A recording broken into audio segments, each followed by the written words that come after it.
currently don't have quorum.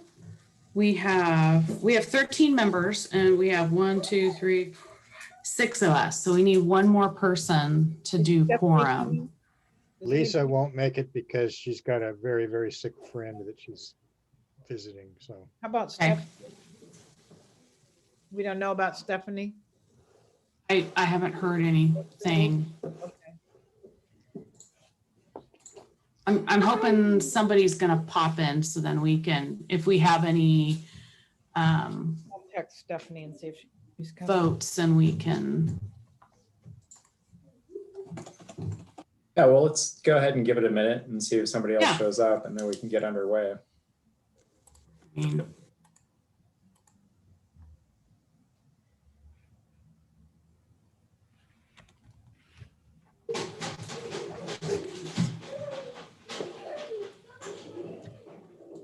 Nora. oh my gosh, she has her little neighbor friend over and I told him to stay upstairs, but you know how good that is. 2 7-year-olds running around the house. I'm glad you got 2. I'd rather have a playmate for my 5-year-old. Oh my gosh, I know. It's kind of nice. The neighbors down the way have an only and we have an only. So the girls have been really, and since we're all vaccinated except the girls, we've decided to kind of like, okay, now everybody can start playing and going to each other's houses again, which is hallelujah. Good for you. So we're, 14 months in the making, we've got a playmate again. So we're excited here. Yes. Excellent. Stephanie will be logging in a minute. Oh, Okay. perfect. good. That'll give us a quorum. So Mount Tabor has not got back to me about all their safety equipment that I've got. Supposedly somebody was gonna give me an address to dump it off at, but I will re-engage with them. I've got, gloves and safety cones and stuff from our last cleanup, which was like 2 years. Mhm. I saw, let's see, am I muted? No. I saw signs of a neighborhood cleanup. My mom lives over in Rose City Park, right down the street from Oh, really? Gregory. Well, it's called Roseway Heights now. So I still call it Gregory Heights. That's where I went. But I saw signs over there going neighborhood cleanup. I can't remember what weekend, and I was like, what? So I don't know. They're kind of all over in the it's just in the Rose City Park neighborhood. So Yeah, I don't know that was what- interesting. They're not in our coalition, and I don't know how much. the No, city- Supporting they're that. on, right. In the So I past, don't, we got all the permits and stuff. Oh, there's Stephanie. Yeah, sorry. So, yeah. Maybe Welcome, next year. Stephanie. awesome. All right, well, why don't we get underway? So welcome everybody to We the need a North. quorum. Yes, Yeah, we- just made it. You just made Okay. quorum for us. I see. Okay. Well, So welcome to the North Tabor Neighborhood Association meeting for May. I think that we've already introduced our guest, Robert, but Robert Jordan, if you want to reintroduce him quickly. Yeah, Rob Hertert is the president of the Host to Host. It's a trade association of Airbnb and other platform short-term rental hosts. And so later on in the agenda, that's one of our topics of discussion, just information about that. So Perfect. It doesn't look like we have anybody else on who is not already a member of the board. So I'm just going to move right along and go to approval of the April minutes. Has everybody had a chance to review the April minutes? Yeah. Mhm. Does somebody want to I make a will motion? move that we approve those minutes. And would somebody like to second? Oh. I'll second. Patty did, but she's muted. Oh, I see. All right, there's a motion to approve the April minutes. All in favor, say aye. Aye. All opposed? Anyone abstaining? I'll abstain because I haven't read them. Okay. Okay. Likewise for myself, I have not seen them. I need to get added to the distribution list. All right, so just as a matter of order, if does that mean we want, I mean, does that mean the motion passes? Yeah, there was a Um, majority. Okay, there's a majority Yes, vote. yeah. All right, then, Mhm. all right. Therefore, the motion to approve the April minutes passes. Can you screen share the agenda? Might help us follow along. And excuse me, I'm going to just cut my video because we just got this takeout food or delivered. So I don't want you to have to watch me eat, but Oh, okay, I'm here. great. All right. All right, moving on to the next item is the treasurer's report. Oh, the treasurer. Oh, that person. I was gonna show this. We have 3,000. Where'd it go? 3,089 something. 3,089.98 in our bank account with the addition of the $500 reimbursement we got for communication funds.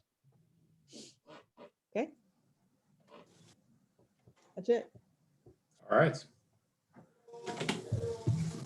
Moving right along, we'll go on to the Southeast Uplift update. Okay, I'll stop chewing for that. There's two things. First of all, I really want to encourage everybody. We are putting out a call for new board members that would start their terms in July. I think especially our co-chairs, but anybody on the board certainly would be welcome to apply. And we always have, there's, every neighborhood association has a rep. So what this is for is at-large people and organizational reps. So it's a chance if you think what your organization does in your job or a volunteer group or whatever, would love to have representation for Southeast Uplift, we're kind of looking for, or if you know somebody that you might encourage to apply for this. We're just nailing down the final application form, but it should be up on the website very soon. The deadline's June 21st. So this is a way to diversify the board beyond the neighborhood associations. And right now, I don't know, there's somebody from Reed College as an at-large person, somebody from OMSI, somebody from the Mercado was on. I think she's going off. Anyway, I just want to make a pitch for that. And the other thing is some very interesting news about the Office of Community and Civic Life. If you haven't seen this in the news, the Commissioner Hardesty let the director go, Sukri. I And saw that. yeah, it's a very big deal. A person of color, somebody who's been working for it. I mean, she wouldn't have done it if there wasn't cause. And the cause is that there is a report by a consulting group called ACETA that did an evaluation in March of the whole office. And there are two parts to it. And it just got released at 4:00. Before that, they were keeping it totally under wraps. Nobody wanted to see how damning it was. And it was a question whether the office was going to appeal the judge's decision to release it. And that judge ruled on it because a number of citizens on this little listserv that talks about OCCL said, we've got to do something about it. This is a really important report. We need to know what actually happened at the Office of Community and Civic Life. So I will send that link around to everybody, but you can find it under portland.gov reports. And there's two parts. One is the overall structure of the office, I think. And the second one, which I just clicked open like 10 minutes ago, is on the personnel. And there are 5 people that are called out for creating a hostile workplace, for bullying and discrimination and not upholding the city values. And Sukri is right at the top. She's the director of the whole place. But I will say personally interesting to me was that the head of the noise complaint office was one of the 5. And as somebody who tried to, get some help with a noise complaint a year ago, it was pretty much of a dead end. Anyway, if you want to see the inside scoop on that big decision for Commissioner Hardesty to fire a director, basically, well, ask for her resignation or however they did it. Now you can look at this report. So Cool. It's not too often I have such, late breaking news to share with you as of, 2 hours ago, but it's a real case of Citizen Freedom of Information Demand Act to make sure that the citizens of Portland had access to what that report said about one of the key offices. Nice. Yeah, so there you have it, a little juicy report. So Stephanie? Yeah.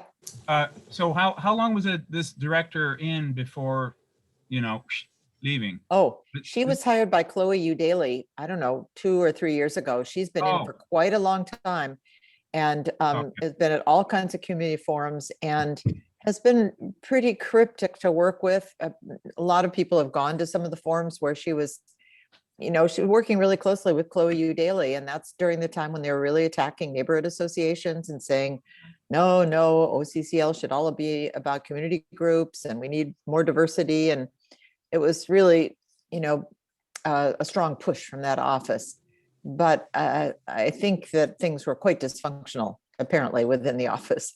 This report really spells it out. They interviewed everybody. They interviewed previous employees, current employees, people who got fired, people who left because they couldn't stand it anymore. It sounds like it was really a mess in there. From all I could tell. Actually, I can put the link in the chat right now. Just going to suggest that. Yeah, That'd be here we really go. helpful. Okay. Yeah, it's a lot of pages, but it's all very scannable and it's in the public record. So that's where it belongs now, basically. Okay, here we go. Oops. So that's really all I have to report, because otherwise we're just kind of cruising into the next year where we'll have new reps and a kind of a new board, and we still have the interim director of Leah Fisher. So I think they are looking to set up the search committee for the new director, and Leah's kind of eager to do it sooner rather than later. She'll probably apply, but it will still require, an outside consultant to help pull the whole thing together. So we may have a new director by the end of the year, or maybe even in the fall. So that's the latest from Southeast Uplift. Otherwise, basically stable. Thank you for that report. Anyone have any questions about the update? No? All right. I think the next agenda item we have is a communications update. So our communications folks, anything to comment? I only have one really You needed me small for a item, forum. which is I've noticed in the last few weeks, month or so, that a lot of emails being sent to the NTNA forwarders are getting put into my spam folder. So I'm guessing that if it's happening to me, it's probably happening to a lot of people. So be aware that that's happening. Maybe check your spam folder a little more often than you usually would, see if there's anything in there that is actually important. That's pretty much all I have at this point. Jules, do you have anything? No, not really. I would love to have a collaborator for next month's newsletter. I recently took a new position and I'm a little bit more strapped for time. So I would love, if anybody wants to help me out with the next newsletter, I would love it. The other thing too is that it would be really great too. I'm not really getting kind of the meeting minutes after these meetings, so I can be able to reference them when I am developing kind of the new newsletters, as well as getting kind of a better awareness in terms of what the next agenda is, so I can try to link the content with the agenda a bit better. So Keith, I've been sending the board minutes. I've been trying to send it right after the meeting to the NTNA board. So can we make sure Jules is on that and Ross? Pretty sure they are, but I can check. Okay. Because I just usually send it to that, assuming that it's going to go to everybody. And then I was kind of doing that just because of Kim needing it for the Southeast Examiner and for Jules, just making sure if newsletter items, and especially for people who have items, tasks, And so I've been highlighting if you have a task in the meeting minutes, I usually put your name and the task and it's bold. So there you go. What is your deadline for the next newsletter for any assistance or submissions? Let me look at so by the 11th, I would like to try to get ideas kind of sketched out or put down. So over the weekend, I can put something together. And another communications item, I think Kim is doing the Southeast Examiner, and is that due tomorrow or it's due soon? I know it's always due right after our meeting, so. It's due tomorrow. So if you have any comments, if you could send me whatever it is. Sorry, I'm sitting on a little stool. We're sharing a computer. Okay. If you can send me anything that you have, I'd appreciate it. And they like to get it by noon. So if you send it to me in the morning, that would be best. Okay, and I don't know if we have any, what's the agenda for next month? It's really hard for us to be current with the Southeast Examiner because like the deadline is like right after this meeting and it's pretty far in advance for us to know what we're going to be doing in 4 weeks, but. Do we have any guest speakers next time? And, anything that you guys want to say, I can add and write something up. Yeah, I'm not aware of anything at this point. CJ, have you anything? I mean, I could. Your inbox. I mean, I had the same thing happen as Jules, where I got a new job and different time availability. But I could probably scrape a presentation together in a month. I could get us something that would take, maybe like a 30-minute or less presentation. I think there was conversation last time about neighborhood safety around demonstrations, etc. Oh, yes. That'd be good. Yeah, and I could do that. It'll be summertime. There's a lot going on. There's a lot going on. So if you could just send me the title of what you want the presentation to be and just, the spelling of your name. I know I Sure. can look it up, but if you just do that, that would be helpful. And then also if we want something about the newsletter, that we have a new newsletter, I can put something in there about that too. If you guys want to say what it is you're looking for some help for articles or anything like that. If you send me just a little blurb to let me know what it is you could use. And if you need a volunteer to help with whatever, just give me that information. I'll write it up. I'll put something that says we met, today on the 18th, May 18th. These were the things we talked about. Next time we're having a presentation. We just started a new newsletter. If you'd like to access it, I'll write something up. Just send me some little bits of information that would help me write it. It might be helpful just at this point, if we haven't already done so in the Examiner, it might be a good idea just to let people know how they can sign up for the newsletter. That's one of the things I meant, like just the basic information of, if you go to northtabor.org and search for, whatever it is we need to do to give them that info. And I'll just say something about it being a new newsletter, that we have a new editor, or just give me some basic info. I'll write it up.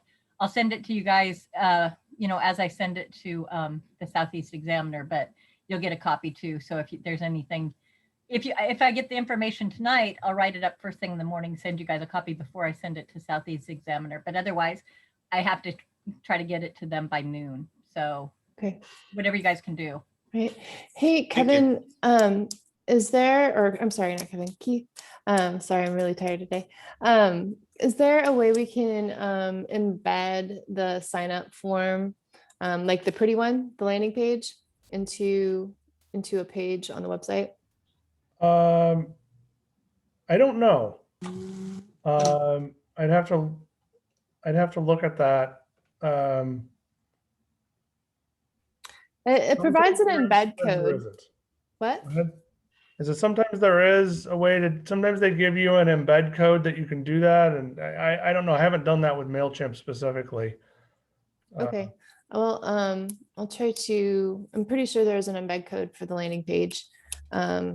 So I can pull that for you, but I think it would be great, especially under kind of like the newsletter tab. If we had like a, sign up for the newsletter, And then we could potentially direct people there in the Examiner. That would be really cool. Mhm. Okay. And a little link to join the Nextdoor group, which is chugging along, picking up people a little bit at a time. I haven't been paying too much attention to it, but we're a little bit of engagement. Some people giving ideas about where they want their painting to happen when we start doing mandalas again. So I will let people know about that.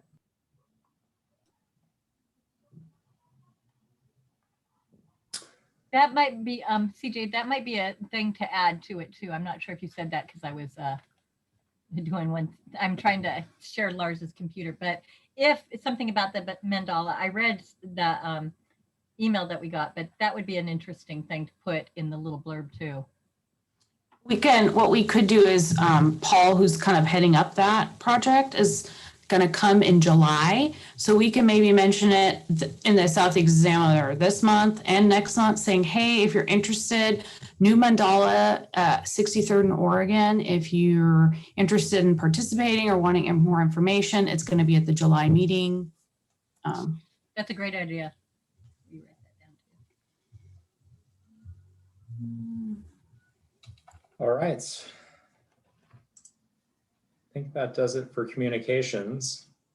The next item we have is land use and transportation. I thought I saw a note that maybe that meeting was canceled again. Yeah, Yeah, right, we Lars? took that one off. yeah, Yeah, okay. yeah. Because there's some, they just didn't want a meeting because of that person who was generally in charge is gone, and so. And anyway. Got it. All right. Well, that brings us to our presentation for the evening. So Robert, I'll pass it off to you again for an introduction. Okay, thanks. Yeah, I will once again introduce Rob Hertert. He's the president of Host to Host, which is a nonprofit trade association, not associated with Airbnb specifically, but and full disclosure, I have an Airbnb, and as you'll see, there are a number of people here in the neighborhood who do. And of course, you know that we get notices when people apply for permits, and you've got to notify your neighbors. So the neighborhood associations are involved in a kind of peripheral way with the short-term rentals in the neighborhood. So without further ado, I will turn it over to Rob, and he's got some slides that if he can be allowed to screen share, that will help our presentation. I think I can. Thanks, Robert. I think I can share the screen. Let me try Should have that. permissions, yes. Go ahead and give it a try. There we go. Perfect. Okay.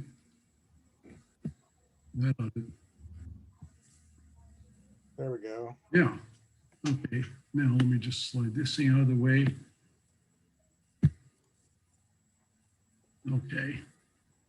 All right. Well, thanks for inviting me. I'm here to answer questions about short-term rentals and provide some information. Host to Host is a nonprofit organization that was created in Portland so that hosts could talk with each other and become better hosts, and better both in the sense of providing a better guest experience, but also to engage better with the neighborhoods. So there. Now, short-term rentals are accommodations that are for 30 days or less. So they're under completely different rules than the traditional long-term rentals. We often hear about these rentals being called Airbnbs, which is fine, but Airbnb is really just the largest platform that the hosts use to manage their short-term rentals on. And but it's a moniker that has sort of stuck. And there's in Portland, I guess anywhere, there's basically three types of short-term rentals. The first type is space within a house that's shared with a host. And this is typically a spare bedroom with some access probably to the kitchen and other areas of the house, depending, this is up to the host to decide. And the second type is property in which there's some separate space. For example, it could be a basement, it could be a standalone ADU, but it would have a separate entrance and its own amenities separate from where the host lives. It's on the same property, but separate from the host. And the third type, which isn't allowed in Portland, is what we would call a vacation rental. And that'd be a dwelling in which the host doesn't live. Portland has rules governing STRs. In 2014, Portland became the first city, as far as I know, in the United States and maybe the world, that had a relationship, legalized short-term rentals and provided for collecting taxes directly from the platforms to the city. So no longer depending on the individual host to actually pay for their transient lodging taxes and so on.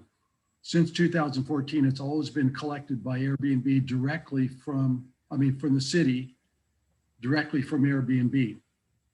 So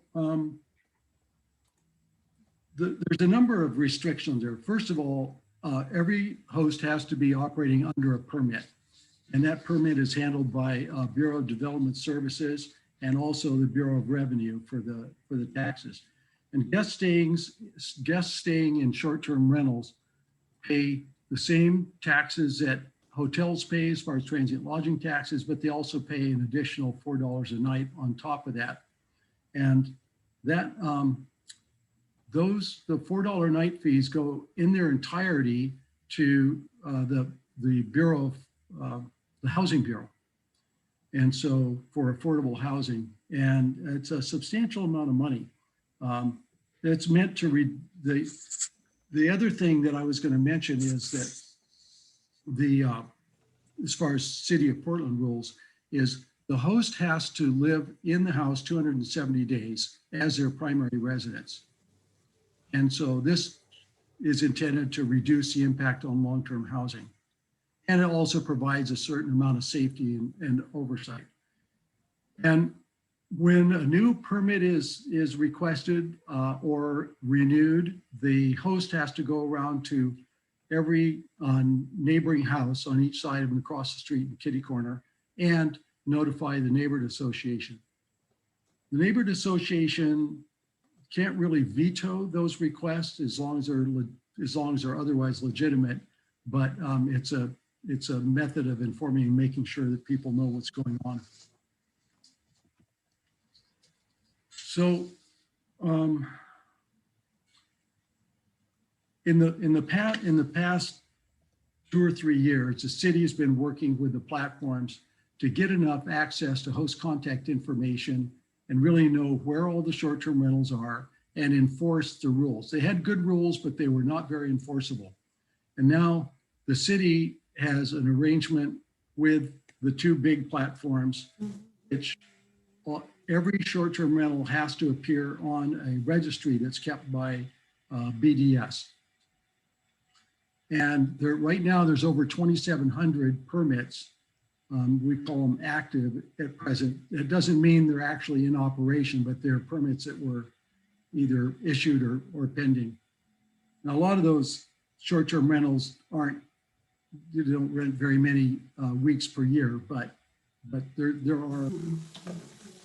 Now, the overall tax structure is at 15%, exactly like hotels, is assessed for the guests staying with a short-term rental. So 2% goes to Travel Portland, 5%, I think, let me just check this.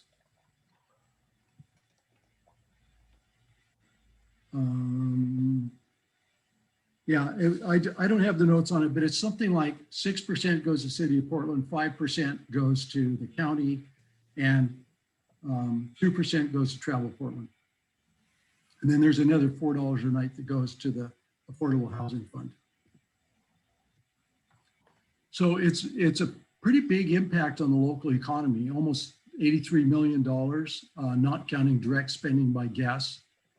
And those guests did pay $11 million in lodging taxes and another almost $7 million to the housing fund.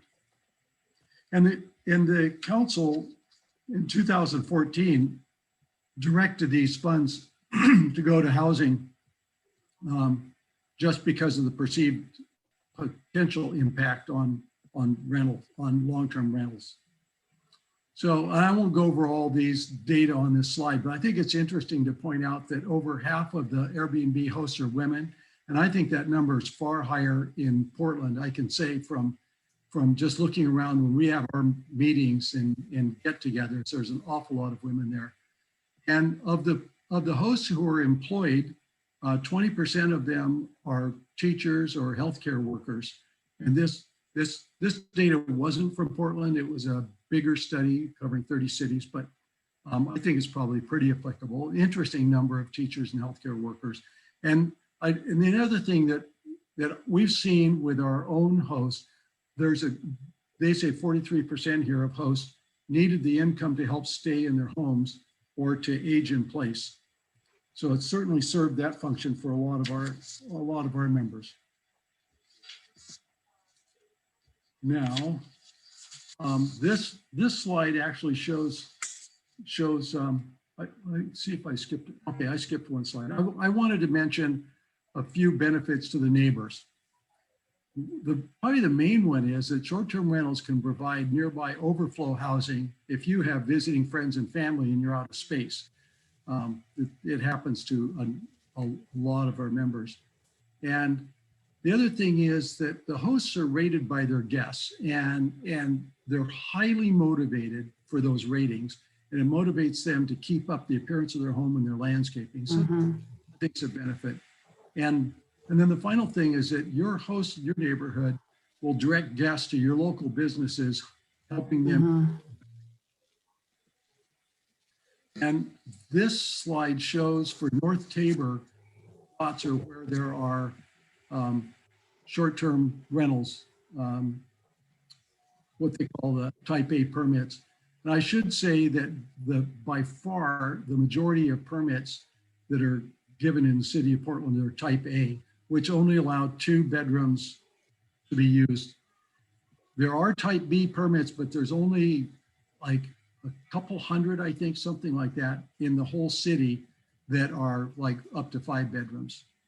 So these blue dots are all type A permits. And you can look at this data yourself by going to the short-term rental registry on BDS. If you go to Portland Maps and then click on short-term rentals, and it will show you these. And it actually drills down to an address and a name. And again, Portland needed this to be able to enforce their requirements.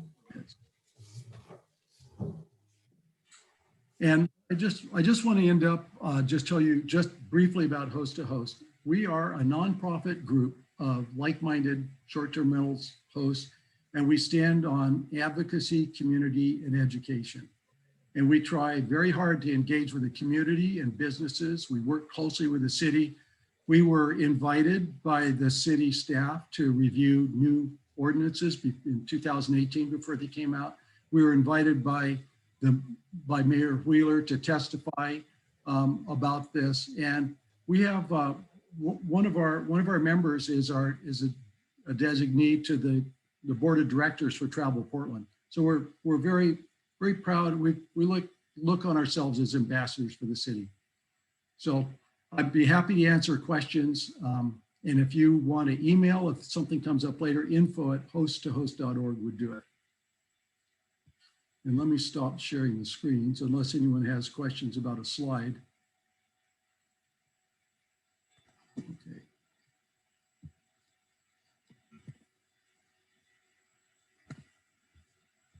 Stop share. There we go. Anyway, pleased to answer any questions.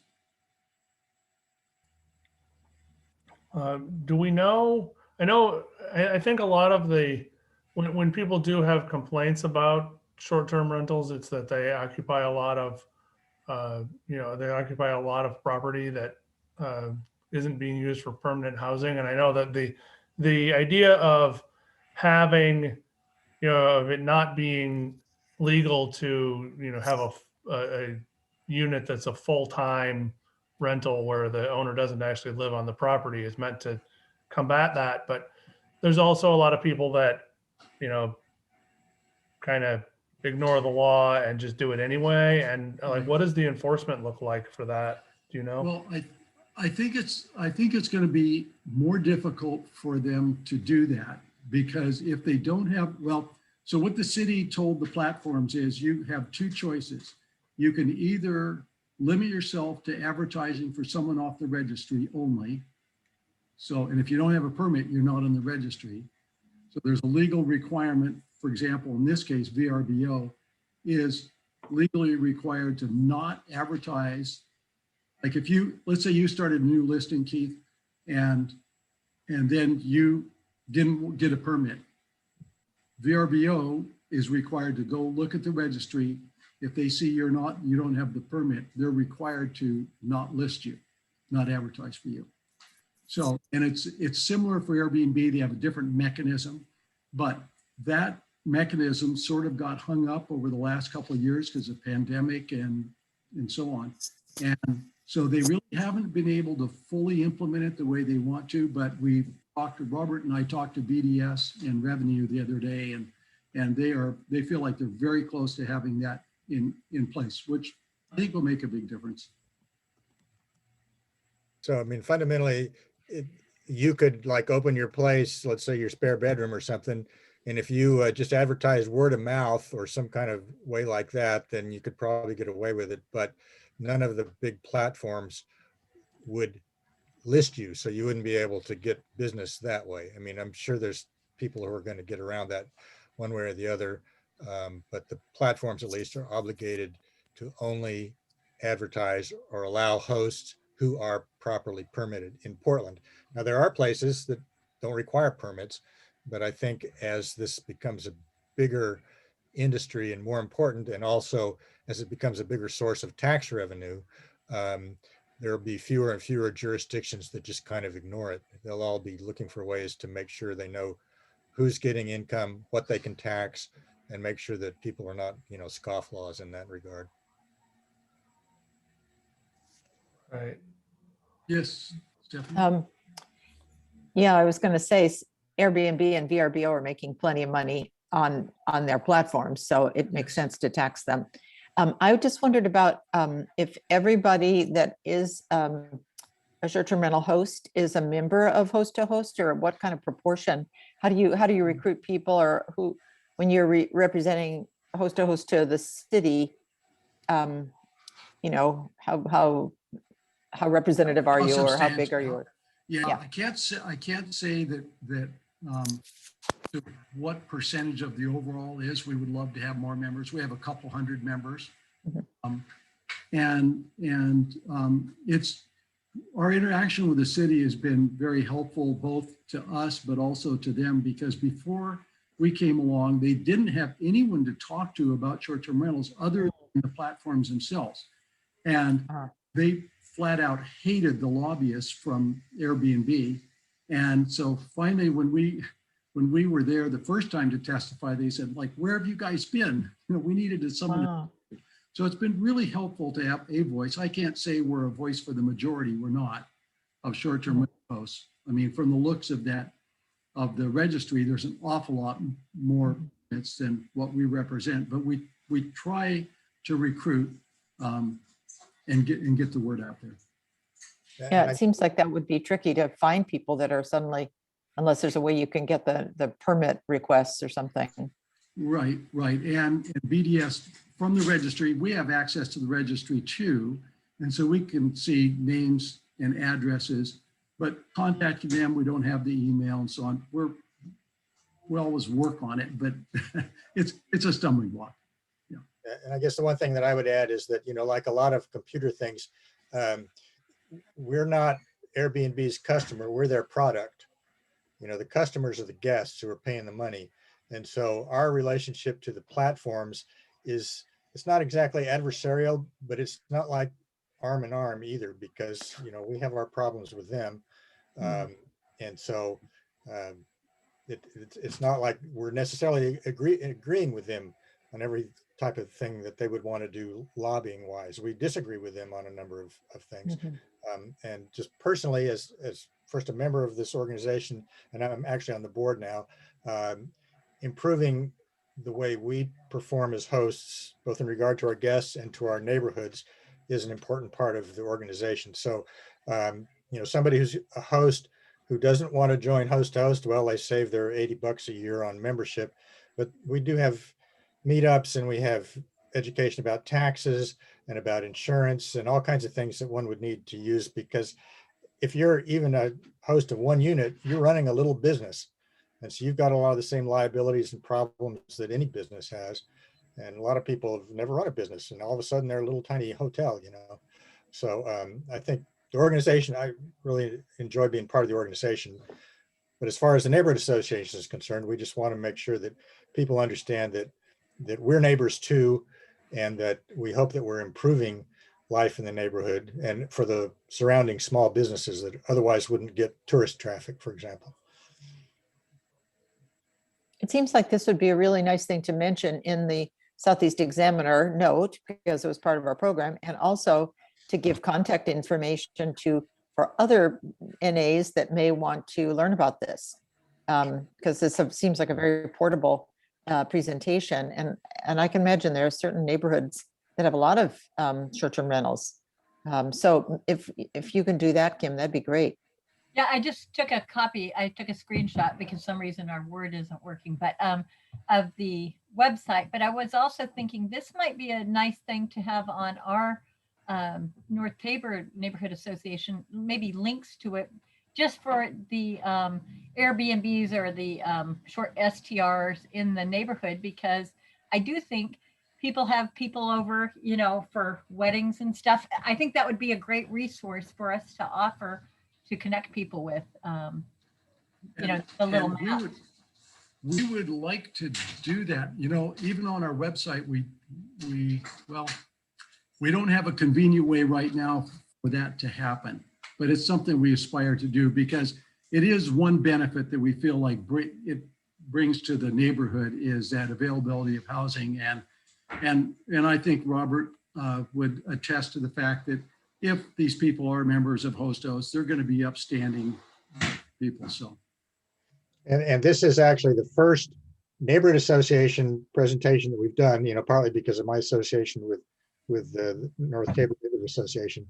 But we do intend to give a version of this to other neighborhood associations. And ideally what we do is find somebody who lives in that neighborhood who's a short-term rental host, and they could kind of use some version of the slideshow and kind of do what Rob just did. So you've been kind of guinea pigs here to listen to our presentation. But I think we'll probably try to do more of that throughout the city and other neighborhoods. It's worth noting, just when, for people that are new to hearing about this sort of thing, it's worth noting that the laws around short-term rentals are totally different in practically every city. And so if you're talking to, your friends on the East Coast or something, what they have for laws in their city is not going to match anything that is going to be very different, or could be, because every jurisdiction is kind of, forging their own path with how to regulate these. Just, something to be aware of that. Yeah, that's certainly true. And especially, Portland's a metropolitan area, and it's got one kind of dynamic of tourists who come here. If you're at Cannon Beach, that's a tourist destination. And so you can really destroy the housing stock for people who actually live there if everything gets turned into a short-term rental. And so the problems and the type of regulations that you have to have in a tourist town like that are different than they're going to be in Portland or Seattle or New York or something of the sort. But you're right. And a lot of jurisdictions really hadn't thought about this until these internet platforms came along, because it was a very small business if it existed at all. And so I think to some extent, because Portland was early in regulating the short-term rentals, the city has kind of provided a model for others. And I think maybe Santa Monica and some in California were even ahead of us. But yeah, you're right. They differ every place. It's very local regulation of short-term rentals.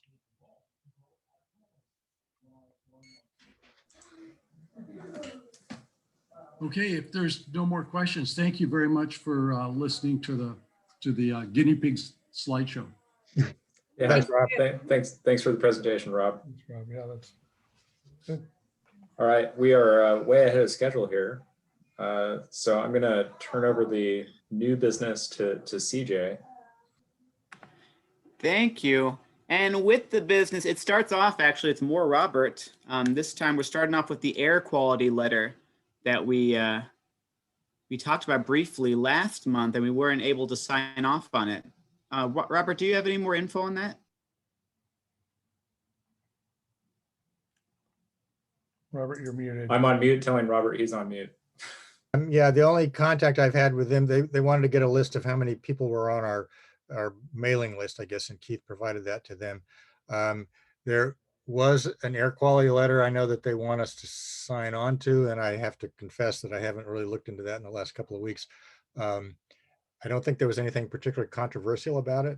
There were a lot of neighborhood associations that had signed on to it. But I basically have to confess I kind of dropped the ball on that particular issue. So. Do they have a time they really want to have all the signatures collected by? I think they want to just collect signatures as long as they can continue to collect them, but I think they maybe already sent an earlier version of the letter to the designated recipient. I will put that on my little to-do list to follow up on that. Okay, then we can follow up on that if you, I don't know if I've read the letter either, but if you sent it to the board email, we can take a look and vote on it next time. Yeah, I think I'm basically just the conduit from information from them to the neighborhood. And if the conduit got clogged up, that's my fault. But yeah, that's the only action item. I mean, they'd given us information about various air quality monitoring devices and various things, but I haven't seen any kind of a plan or what well, actually, they don't direct anything. What they are, they're kind of hands off as far as being involved in policy or whatever, other than to just connect people who, have concerns. So yeah, I'll have to revisit that. That's about all I got to say. Yeah. Okay. Oh, Jules, you have a question? Yeah, so is there a way where we can get those monitors, and do we have a hint in terms of how we can participate? Because I think the fun thing that sounded about it was being able to organize a bike ride and go around with all these monitors and have some kind of neighborhood event around doing this. Did they give you any more information in terms of what how to structure an event or the devices we would need and how would they work? And they didn't.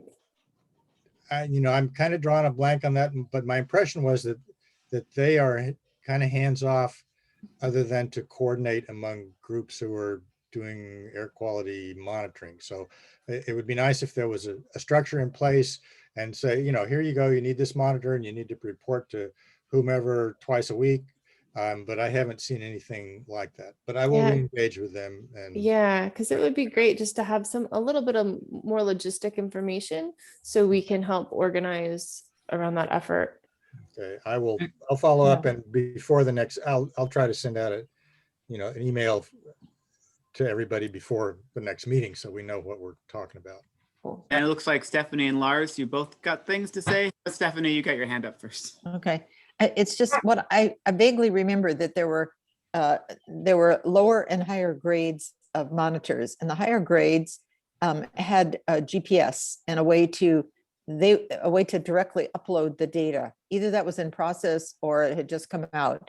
And that's what we want, because they're keeping all the data together. So we don't want just something that's like, an electric current detector or something that will say, yes, you have a VOC here. We want to be able to contribute to the database. So if we can find out what that kind of monitor is, but I'm pretty sure they described those two different levels, and we've got plenty of money in the budget. So well, we don't have plenty of money based on how much some of those things cost. I mean, oh, I thought they were like maybe $100. No, the high end ones were in the thousands.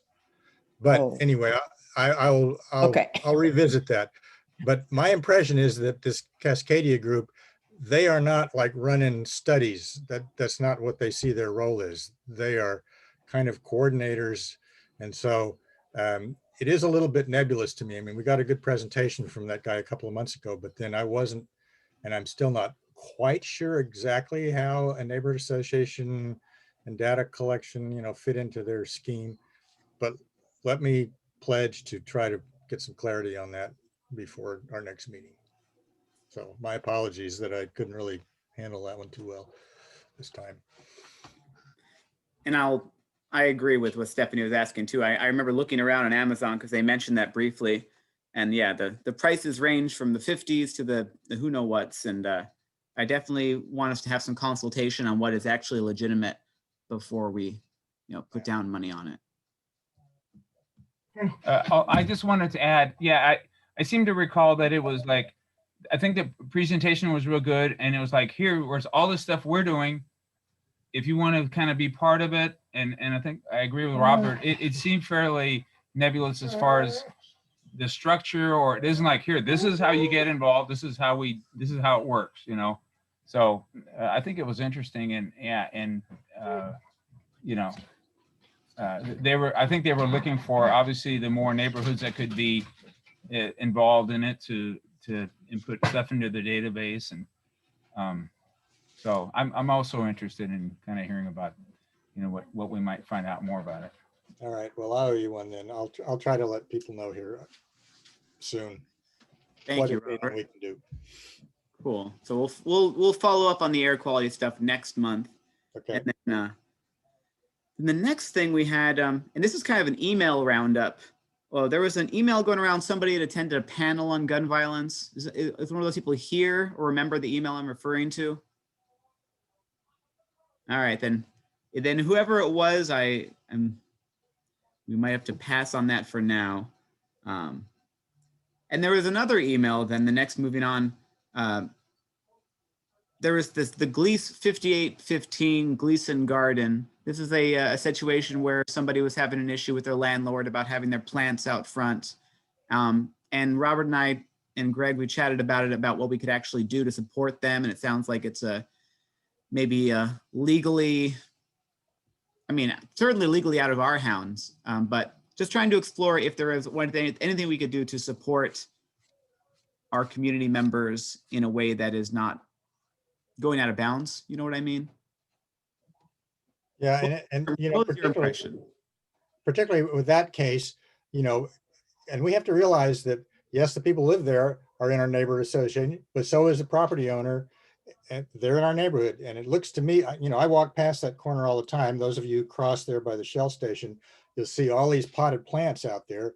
And so these people have kind of claimed about half the sidewalk as their little concrete front yard. Well, all these plants around it. And while I can appreciate that, is it a tripping hazard? It's even there, it's probably a lot of it's city property. I just can't see a good solid defense of what they did there. So I'm sorry for them, but I'm not sure that we want to get involved in that. Yeah, and then you and I brought up with you briefly about if there was a way that even understanding that there's not one way, and we wouldn't want to take sides. There's a way to mediate or to have any kind of assistance with that, and it sounds like that's kind of out of our hands as well. I haven't heard anything more from them other than they wanted, if they want to give us some more specifics and they've got some kind of legal leg to stand on or something, well, maybe so, but. Okay. Fair enough. Anything anyone else wanted to add to that discussion about the little Gleason garden? Okay. I was just going to say, all I know is that is a commercial property that they are leasing, that they've converted to residential property. So my question is that property still commercial zoned?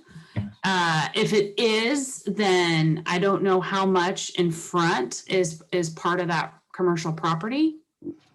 Has the zoning changed to residential? Because it used to have an H&R Block in there many, many years ago. And it was just an empty place with probably a bathroom and a break room that they have rented and totally remodeled inside and put up walls and everything.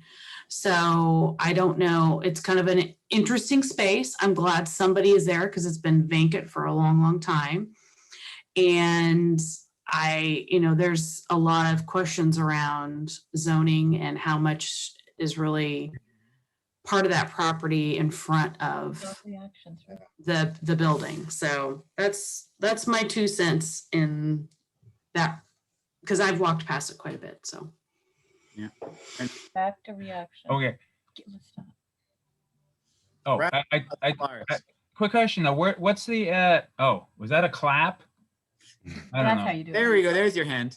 There you raise your hand. So what's a, I'm trying to imagine, where's this at? What's it by? It's by the Shell, it's on the side of the Shell station? It's across the street from Shell. It's at the corner of right where the westbound freeway entrances. Right on the corner. Okay. Right there. Mm-hmm. Okay. Got it. Well, then I will say that we wish them the best, and if they contact us again, we'll see if there's anything we can do. Yeah, I mean, be supportive, but I don't know if we can write them a letter or anything. Oh, yeah. Wish them good luck, but unless they have something specific to stand on, we're best to stay out of it. Well, good luck, folks. Next up, there was an email about the Friends of Mount Tabor Park. Is that something that we've been contributing to? Much about that, Patty? You're muted, but I'd like to know more. I believe the reason you're getting that letter is because we made a donation to them for $200. And as soon as that donation went through, we suddenly became on their list of members because I get it all the time. So yeah, that's what I know about that. Ever since we made that donation, now they are doing that. Okay, so we made a one-time donation, and now they're seeking it to be an annual donation of a little bit more. We've donated a few different times to them, but recently we donated, I think it was in December maybe. And then all of a sudden I became the person on the list. I think Robert did too, to receive all these emails all the time. And I guess I would just add that, when we were flush with money because we had a cleanup that brought in thousands of dollars, we gave money to the church where we used to meet. We gave money to that park. We gave, we tried to help the neighborhood, and we use that park, of course. Now the situation is a little bit different because, we don't have any reliable income other than communications money. So that's good to know. I would consider keeping, we can continue to be friends of Mount Tabor Park and financially contributing when the budget permits, but maybe not at this time. we can look into, giving $100 maybe at some point, not right now, but right, if we think we've got it. I think with this street painting project coming up and anything Jules needs for her communications and Keith, then that might just be enough for now because, we got what, over $3,000 from our last cleanup, and we didn't last year. So we're not flush. Then it seems prudent to table that donation for now. Yeah. We can come back to it. I mean, we have like mentioned them in the newsletter, and we are kind of, pollinating, the resources and some other events. So I feel like, it's not like we are supporting them indirectly. Yeah. We still love that park. Okay. Thank you, Jules. Good point. With that, maybe not financially at this moment, but still getting the word out. Gosh, the rest of these were a little confusing. I mean, at the very end of the business was the Examiner, which you already mentioned. The proposals are due tomorrow at noon. Thank you for that reminder. And then there was an email thread that was going on about neighborhood parking permits. It sounds like this is something the idea that's come up before, and there's probably been years of discussion on this front about what that means and what that looks like and how to even begin that process and who wants it and who doesn't want it. I think this all stems from Providence Hospital and the parking around the hospital and the use of employees parking in the neighborhood, which they're not supposed to. And that violates the good neighbor agreement that we have. So, and I know Patty probably knows more about that because she's our, I don't know if she's our rep or what, but yes, I think though that the start of this email was not to do with Providence. It was due to all the apartments being built around here. And some Uh-huh. neighbor was concerned about, well, now where am I going to park? Well, the problem is that those people are residents too. It's not like they're Providence employees Right. here. Mhm. And so you don't have a right to the parking place in front of your house unless somebody leaves the car there for more than X number of hours. So I don't think there's really much we can. Patty got something. Well, I think the other thing, remember, we got a letter from the woman who it lives down on near Providence, and she wanted to get those signs taken away. Well, I turned her on to Judy Kennedy, who had the whole history of all that, how that happened and how that no parking. So Judy's been taking care of it, and you know, she takes care of business, so. Okay, so that at least one person has been referred on this. Right, I took it to our TWG group and the other group both, so, yeah. Oh, great. And then Keith, what do you got? Yeah, this has been brought up before, not necessarily, it's probably been brought up in our meetings at some point too, but also just some people on my block have mentioned it because I live pretty close to the big apartment complex on, Almonds. yeah, and on 60th. And, you know, there's people from the building that park in front of my house all the time. And so one of the neighbors on my block a few years ago looked into what it would take to get parking permits. And you have to organize I don't know exactly the logistics, but you had to organize a vote of a certain number of the residents in a certain, 5-block radius or something like that.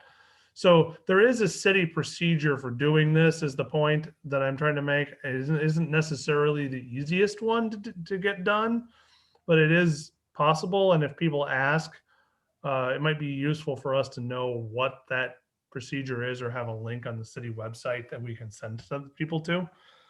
Okay. But I would just add though that within a 5-block radius of your house includes all of those people in that apartment complex who want to park in front of your house. So, in that particular case, if they live there too, they're going to get a vote, and yeah, they want to park in front of your house. So I don't. Yeah, like I said, I didn't say it was an easy thing to get done. I'm just saying there is a definite procedure for how to do it. The procedure itself may be difficult enough to deter people from actually trying it.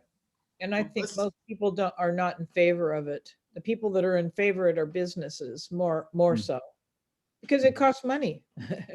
Right, the permits do. Homeowners get to pay for it. Yeah. Well, good to know. I think because I anticipate this coming up again and again and again. Yeah, it might be advantageous for one of us or someone to look into what the city procedure is, kind of send them a link, say, hey, if you want to take the lead in the initiative of having a door knocking campaign, go for it. Let us know about your campaign. We will do what we can to get the word out, etc. The other angle on this is I don't know what the status of this is now, but I know beginning at the start of COVID, the city dramatically reduced enforcement of illegal parking. And I have several neighbors who have not had license plates at all on their car for 2 years. Yeah. And so I don't know what the current status of that is with the city. That would be another thing that would be interesting to find out, because getting rid of some illegally parked cars would certainly help the parking situation too. I know that our son had his car stolen from in front of our house, and my daughter-in-law, who does a lot of private eye kind of stuff, she tracked it down, and when it came back without its license plate. And so just saying, it's not been 2 years, but DMV, for him to get his a new license plate is not an easy thing right now with COVID. For one thing, he sat on the phone to DMV I'm just trying to say on their side, there has been a real lack of opportunity, and you have to schedule a time to go in to get them. It's not as easy as it has been in the past. I know that that's certainly true for some people, but there are several people who routinely park on my street who really just don't care.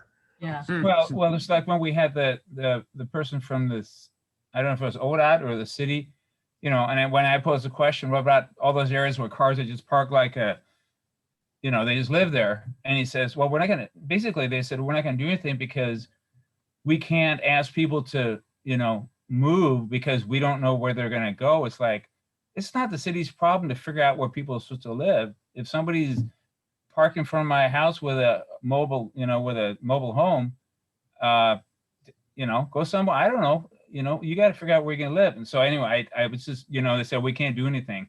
They will absolutely do nothing about anything having to do with the cars. Anybody living anywhere, you could probably lay on, I don't know.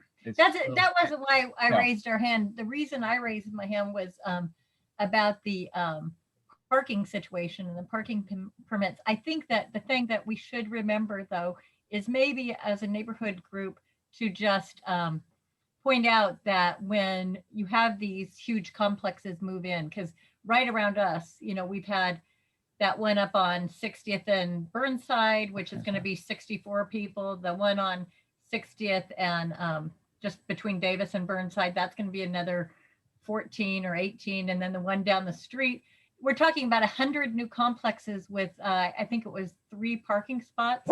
Maybe as a neighborhood association, we should write a letter maybe to the city. I haven't had a problem because we have a driveway, but I'm just saying if they're anticipating that nobody's going to have cars, but yet they're parking in the, you know, just the neighborhood, which they have a right to do, but these building developers are coming in and not making any parking spots.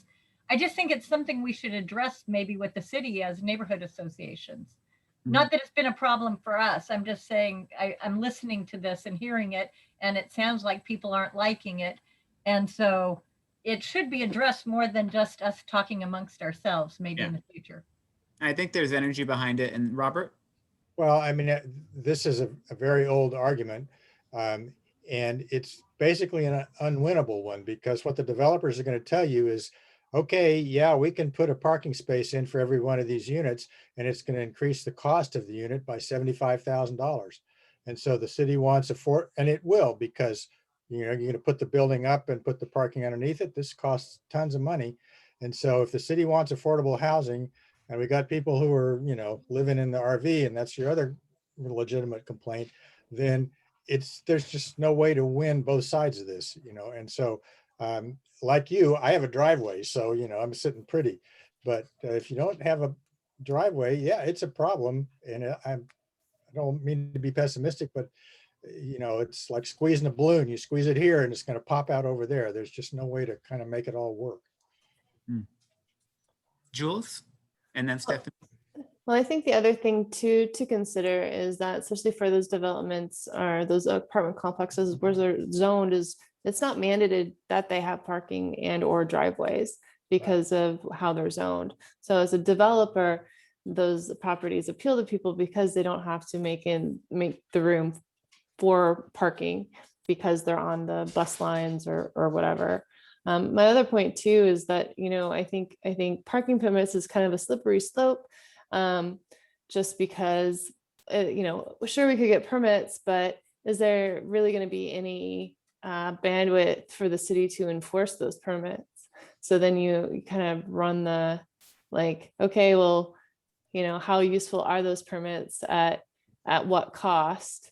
And yet then it won't, particularly, I would imagine, especially around here, necessarily be a priority for those to be enforced. And then lastly, you know, before we had these massive $800,000 condos across the street, we did have some abandoned vehicles, and, you know, people, you know, it was somebody's like kind of like storage area or whatever for a while. And, you know, we didn't really mind it because it was, but I did look into it, and they have quite specific laws on what is an abandoned vehicle versus what is a running vehicle. And you can, it takes like, I think it's like 3 months or something to be able to, you know, get hey, this is an abandoned vehicle and have it removed. It's another if it's an operational vehicle.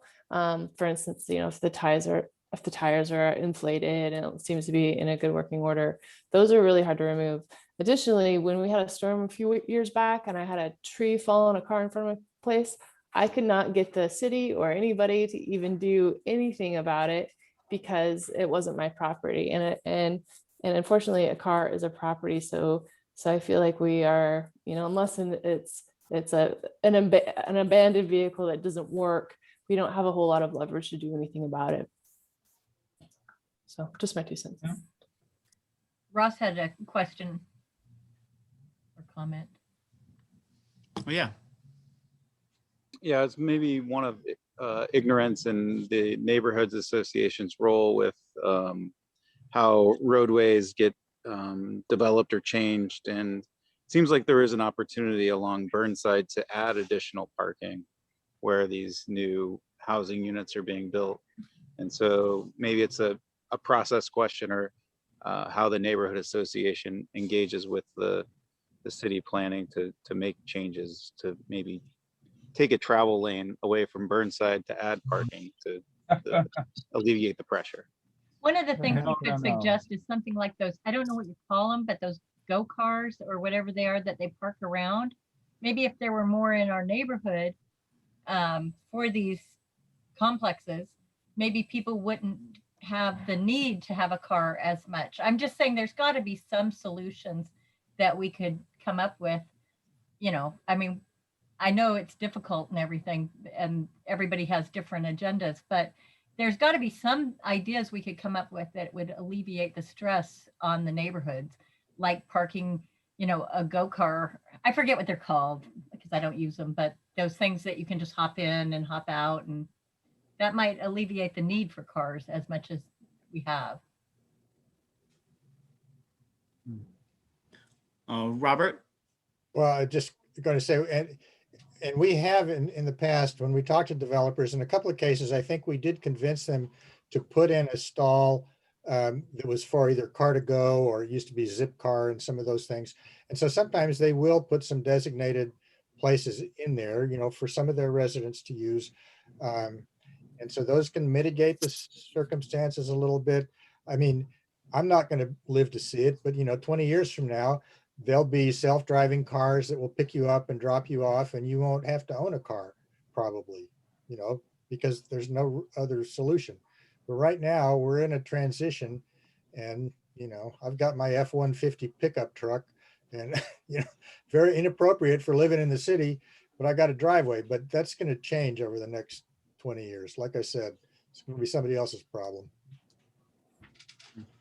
Thank you. And Stephanie?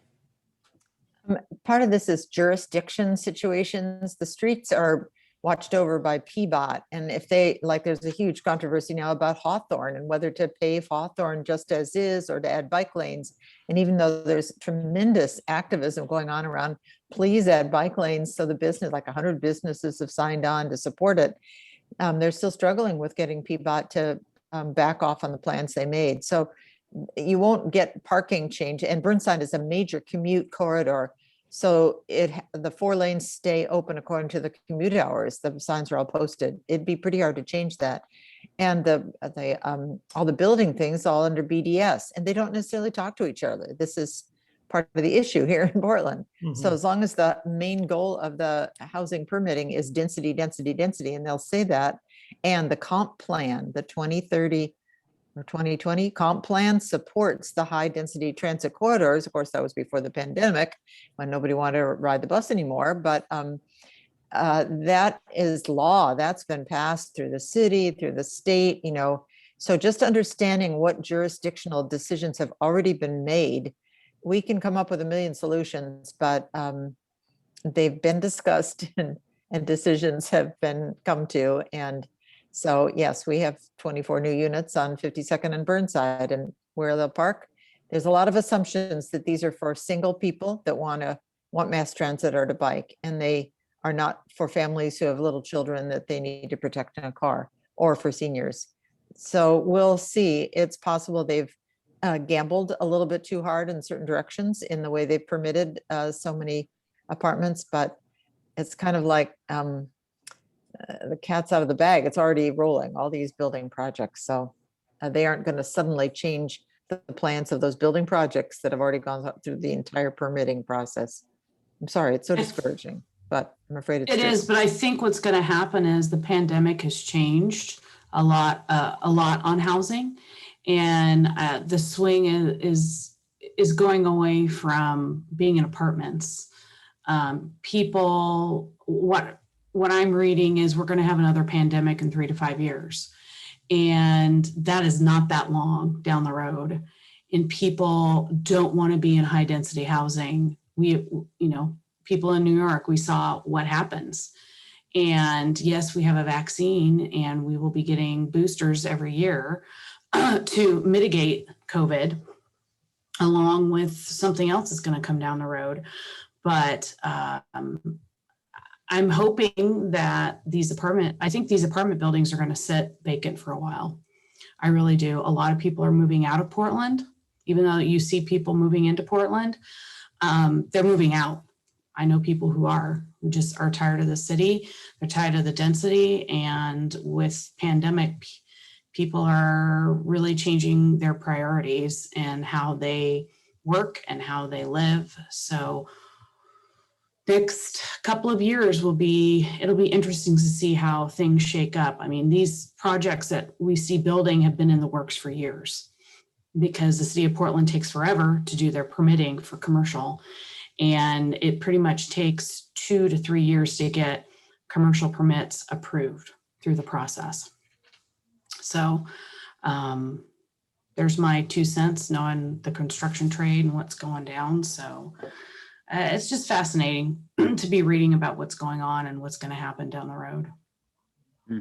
Absolutely. Yeah. Thank you for everyone for sharing your perspectives. And yeah, it's a big, big issue, which I'm sure we will revisit very soon. And actually, what we were talking about earlier tied into the last thing I had on the agenda, which we, similar to some of the other agenda items, we may not be able to do anything about. But it was about the parking issue.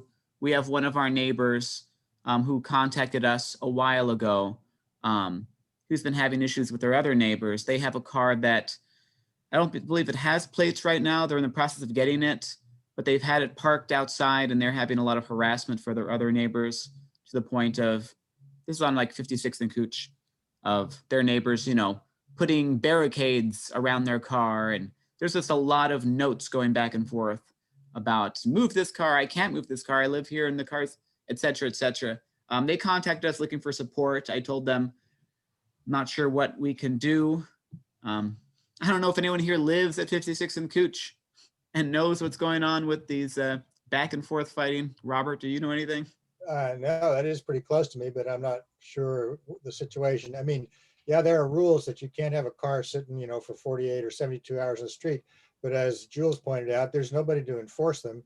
I mean, the best I could say is if they're really having an altercation with a neighbor, they go to like Northwest Resolutions or get some kind of a counselor or something, because the car situation is not going to get fixed, and they just got to learn to live together without, getting in a fight or whatever.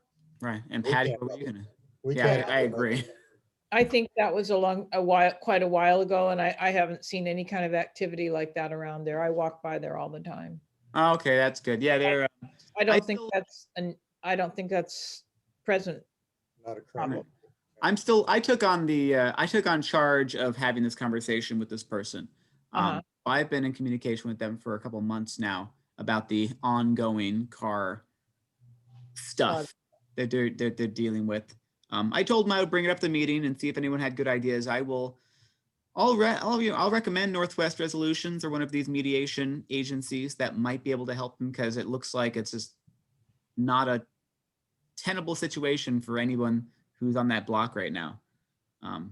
Hopefully it will resolve without having to get to that point. But now there's police reports and all this stuff involved. So I'll get back to them. And that was the last thing I had. Greg, did you have any last minute things?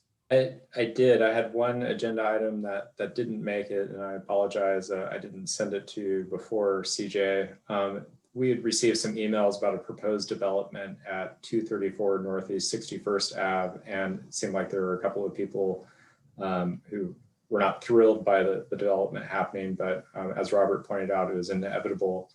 Robert had suggested reaching out to the developer and inviting the developer to one of our meetings, and then inviting the neighbors to the meeting. So if there was an opportunity to discuss improvements to that project, we could be a forum for that. And Robert, I don't know if you got my email. I had taken a page from your book and delegated to you to contact the developer, but I don't know if you've had a chance to do that or have time to do that or. Mute. Oh, can you hear me? And then I told Robert I would reach Oh. out to the gentleman. Oh, got it. Done so, but that was my next question, was how much time would we allot him at the next meeting if we could get him to come to June? That's a good question. I think 20 minutes would probably be enough. 15, 20 minutes. All right, I'll walk up there tomorrow and get the information, because I did speak to one of the neighbors there. So I'll What's go the address? Can someone give me the address again of this Sure, new development? Yeah, I can pop it into the. Awesome. I just want to Yeah, note here. it, new development there, and we're going to try and get the developer on next month's meeting. Invite neighbors 2 through Northeast 61st. Okay. And just the info about who the developer or something about it. So I guess we've got the address, but just saying that we're going to have the developer speak perhaps in June might be a good thing to add to this. Yeah, but we don't know, so. Well, we don't know if he's going to show up or accept our invitation, so I'd be hesitant to put that in there just yet. Okay. Would we want to reach out to the Green Hammer development that's happening over on 51st and Burnside? We already have, Jules. Did you? Okay. Yeah, he came to our meeting and he was going to come back when he got together a little something for us to look at, but then it was pandemic and then we started Zoom and all that. I have been in touch with him and telling him how much I appreciate how clean he's keeping the place, and yeah, and how it's probably going to be pretty cool. Yeah, so yes, Robert Bell is his name and we have been in touch with him. Good. But did you want any specific something from him? No, I just all the hammering just completed at the condos, and now I hear all the hammering from the Green Hammer place. I mean, I guess I would it'd be nice just to again, have more engagement with these developers at the community level, because they are really changing our landscape and they're bringing new people into the community. So it would be great, especially as they're starting to complete those residences. It would be great if we had kind of a level of engagement to welcome people into the neighborhood, as well as building better relationships with the developers that are coming in here as well. Well, I don't mind reaching out to him again, because I have been in touch with him. So you just have to say what you want, you want to show up at a meeting, maybe not next month, but maybe July. Yeah, I think having an open invite would be really, really nice, just to create that rapport. Okay. Yeah, and we are the party that gets notice of these developments. So, we do have an inside track, and maybe that's the point where we reach out to them and invite them to the neighborhood association meeting. Well, that's what's already happened with this guy. I understand that. I'm just saying going forward, Right. as we receive more notices. I would support Jules too, because I think a thing you could do is try to clarify, what role does the developer have once the project is done? It might be zero. And so then if you want to welcome the neighbors, is there a landlord, a management agency, who's selling the condos? I mean, what happens next? We don't know. Exactly. Yeah.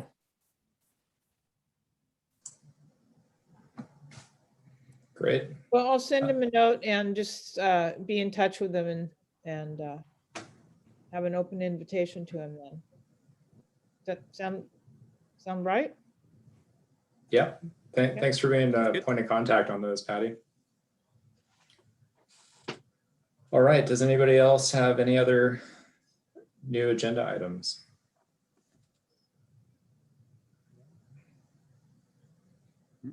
I did want to bring up one question generally for the group. I know vaccinations have been happening quickly and regulations have been changing.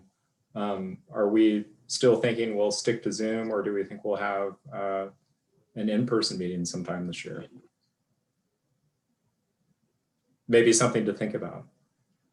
Yeah, I mean, I think we need to, personally, maybe an in-person meeting, maybe quarterly at the most, or maybe a couple Mhm. times a year, but frankly, Zoom is so much better than the in-person where you got to go to the church basement and people can't show up and you got to set up. And I think Zoom is a big improvement on these meetings. I agree. I would like to I'm kind of eager now that things are opening up, and especially now that kids are starting to get vaccinated. I'm wondering if we can start kind of thinking about doing some kind of community event in the summer or going into the fall. I would really like to have some kind of something, if it's not air quality, if it's not just a neighborhood appreciation or something. I think some kind of community engagement event would be really nice, especially as we're coming into the warmer months. And with the kids being vaccinated, I feel like families are really starting to kind of open up a little bit more. If the mandala painting project ends up happening that we were talking about earlier, that tends to bring out quite a few people. Yeah, That's a possibility. Not all kids. I'm waiting for the 12 and under. That's what Yeah. we have a Yeah. lot I'm of. in So that category too.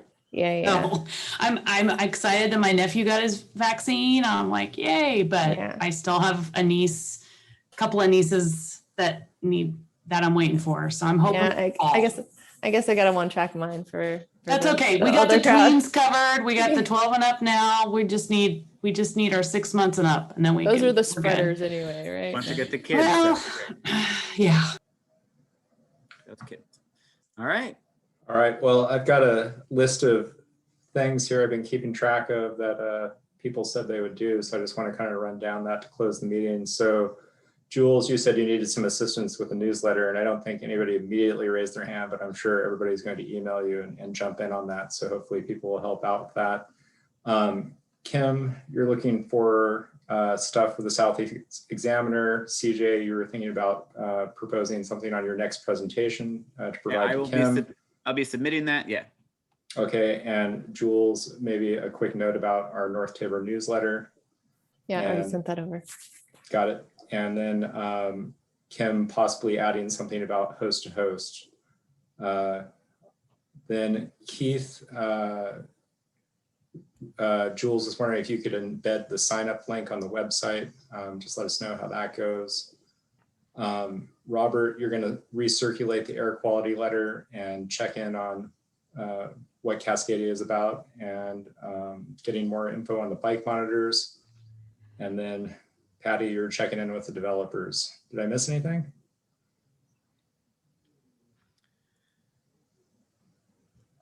Oh, you're on mute, Patty. How can we, I have 2 people to add to the email list. Do we do that through Google or what? Keith? You can just send them to me or Jules, and we can add them, or just email the communications address, communications@northtabor.org. Okay, and it goes to both of you? Yes. Excellent. If there's nothing further, would somebody like to move to adjourn the meeting? So moved. All right. Second. Second. All right. All in favor? Aye. Any no's? Any abstains? All right. Motion passes. Meeting is adjourned. Thank you, everyone. Bye-bye. Bye. See y'all soon.